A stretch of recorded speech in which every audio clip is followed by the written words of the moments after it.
सुप्रभात प्यारे बच्चों, कैसे हैं आप। हिंदी के संसार में आपका स्वागत है। आज हम जो विषय लेके आए हैं, टॉपिक लेके आए हैं, वो है अनुच्छेद लेखन, जिसमें हम जानेंगे कि एक अनुच्छेद होता क्या है और उसको लिखा कैसे जाना चाहिए, यानी कि कौन कौन सी बात का आपको ध्यान रखना है अनुच्छेद लेखन लिखते समय। तो आइए सबसे पहले देखते हैं कि अनुच्छेद होता क्या है।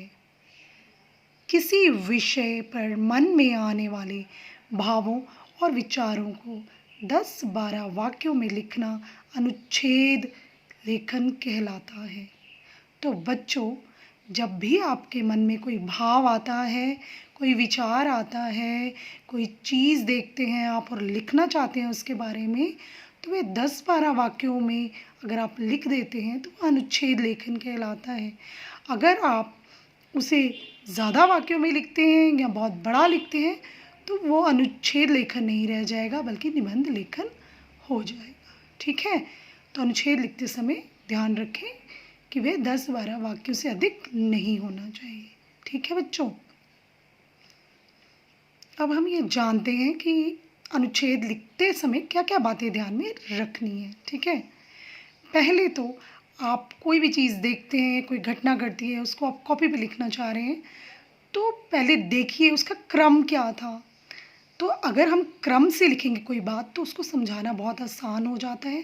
अगर आप ऊपर नीचे लिखेंगे बातें तो वो समझाना मुश्किल हो जाएंगी। जैसे आप सुबह उठते हैं तो उठते हैं, बाथरूम जाते हैं, फिर ब्रश करते हैं, नहाते हैं, फिर खाना खाते हैं। अगर मैं लिख दूँ मैं सुबह उठी, मैंने खाना खाया, फिर मैंने ब्रश किया, मैं बाथरूम गई, तो वो गलत है। तो एक सही क्रम लिखना ज़रूरी है। और जब भी आप अनुच्छेद लिखें उसकी भाषा सरल रखें, उसे कठिन ना बनाएं, मुश्किल भाषा का इस्तेमाल ना करें और वाक्य छोटे बनाएं, लंबे लंबे वाक्य ना बनाएं और किसी वाक्य को बार बार दोहराएं मत। ठीक है, तो ये बातें अगर ध्यान में रखेंगे तो आप अपना अनुच्छेद अच्छे से लिख सकेंगे। तो बच्चों, आज मैं एक उदाहरण लेके आई हूँ आपके लिए, एक टॉपिक लेके आई हूँ आज का अनुच्छेद का, वो है चिड़ियाघर की सैर। अब जो आपने देखा था, कुछ बातें ध्यान में रखने के लिए कहा गया था आपको। अब हम पहले देखेंगे कि हम चिड़ियाघर की सैर करने कब गए। छुट्टियों में गए, सर्दी की छुट्टियों में गए, गर्मी की छुट्टियों में गए, ये लिखेंगे। फिर वहाँ जब गए कैसे गए, किसके साथ गए, वहाँ पे चिड़ियाघर में प्रवेश पाने के लिए हमने क्या किया, क्या टिकट खरीदी, क्या किया। उसके बाद हम देखेंगे कि हमने वहाँ क्या क्या देखा, जो जो देखा उसका विवरण लिखेंगे। उसके बाद हम घर वापस कब आए और जब वापस आए तो हमने चिड़ियाघर की सैर के बारे में घर वालों को क्या क्या बताया। ठीक है बच्चों, तो अब देखिए, अब मैं जैसे पढ़ूंगी आप भी कोशिश करेंगे घर में वैसे ही उच्चारण करेंगे और जहाँ जहाँ विराम चिन्ह आएगा वैसे वैसे आप उसका अनुसरण करेंगे। इस बार दशहरे की छुट्टियों में हम चिड़ियाघर देखने गए। सभी बच्चे अपना अपना टिफ़िन लेकर सुबह 8 बजे स्कूल पहुँचे। सभी अपना अपना बैग लेकर बस में चढ़े। हमारे साथ 2 अध्यापक थे। टिकट लेकर हमने चिड़ियाघर में प्रवेश किया। सबके बैग बस में ही थे। सचमुच दिल्ली का चिड़ियाघर बहुत बड़ा है।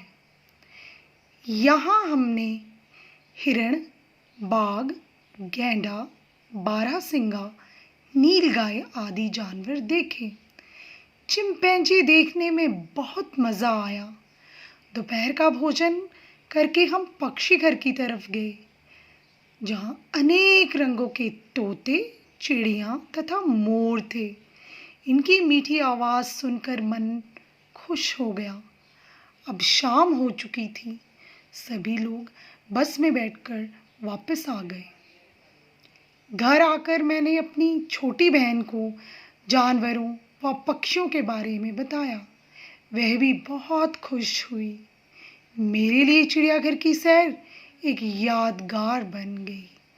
तो बच्चों, आपने इसी प्रकार अपने विचारों को प्रकट करना है। जो जो केंद्र बिंदु मैंने बताए थे ध्यान में रखने हैं, उनको ध्यान में रखेंगे तो आप भी एक बहुत अच्छा अनुच्छेद लिख सकते हैं। तो बच्चों, मुझे पूरी उम्मीद है कि आपको अनुच्छेद लेखन अच्छे से समझ आ गया होगा। धन्यवाद।